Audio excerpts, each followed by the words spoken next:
Sanctus, Sanctus, Sanctus Dominus Deus Sabaoth. Di mana itu korupsi? Hasil temuan Transparansi Internasional itu korupsinya ada di DPR.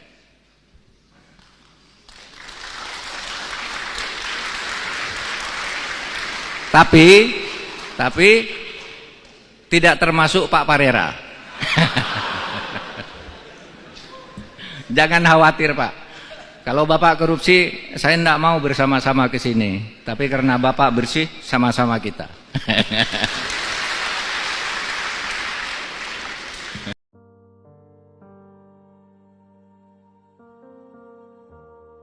Untuk mencapai sesuatu yang besar dan dipandang baik oleh banyak orang bukanlah hal yang mudah. Untuk menjadi seorang politisi yang dikenal dan dipercaya oleh masyarakat dan memperoleh berbagai jabatan itu hal yang sulit bagi seorang politisi. Begitu juga dengan seorang anggota DPR RI dari partai berlambang banteng ini, Andreas Hugo Pareira. Pria kelahiran Flores NTT, tanggal 31 Mei tahun 1964 ini memulai karir di dunia politik dengan penuh perjuangan, hingga kini masih duduk di Wakil Rakyat di Senayan walaupun tidak memiliki latar belakang politik dalam keluarga. Ia dibesarkan dalam keluarga guru.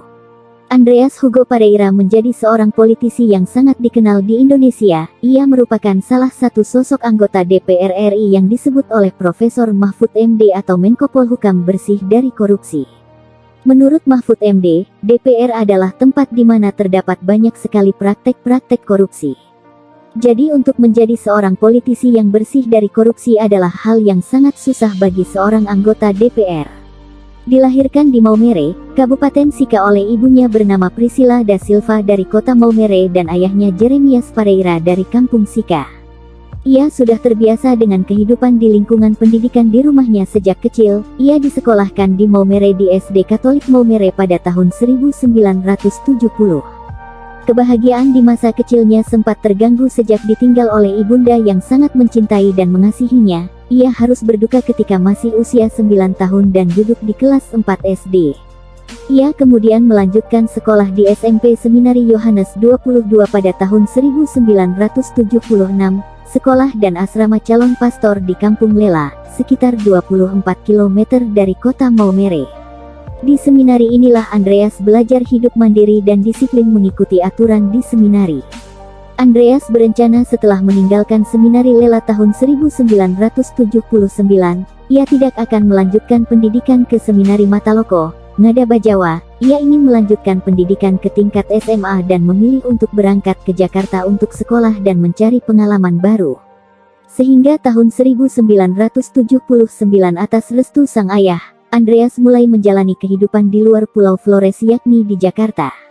Menjadi pengalaman yang tak terlupakan, ketika hanya bermodalkan celana pendek dan satu tas ransel dan sedikit uang dari orang tua, Andreas yang masih berumur 15 tahun, menumpang kapal perintis Niaga 12 meninggalkan Pulau Flores. Tepat Juli tahun 1979, Andreas menjadi siswa di SMA Santo Franciscus Assisi di Tebet. Di sekolah inilah ia menjadi salah satu remaja metropolitan yang hidup di masa pemerintahan Presiden Soeharto. Andreas kemudian melanjutkan pendidikan ke level perguruan tinggi pada Fakultas Ilmu Sosial dan Politik, jurusan Hubungan Internasional di Universitas Katolik Parahyangan tahun 1982. Ia juga aktif dalam organisasi kemahasiswaan dan pernah menjadi Ketua Senat Mahasiswa FISIP Unpar tahun 1984 sampai tahun 1985.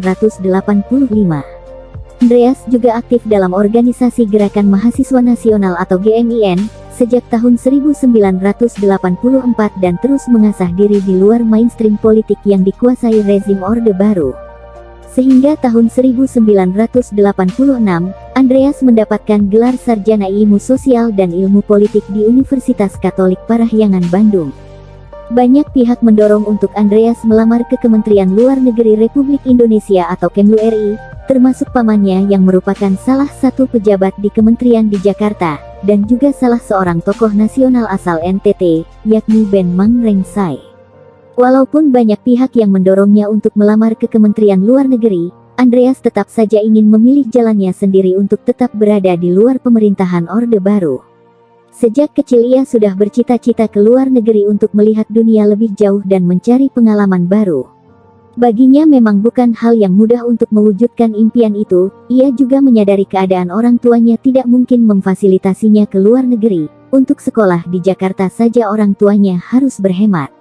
Andreas sendiri berupaya untuk mendapat beasiswa dari kampusnya. Profesi yang menurutnya sesuai dengan bidang atau keilmuannya yang bisa memberinya kesempatan untuk kuliah di luar negeri adalah menjadi dosen dan wartawan.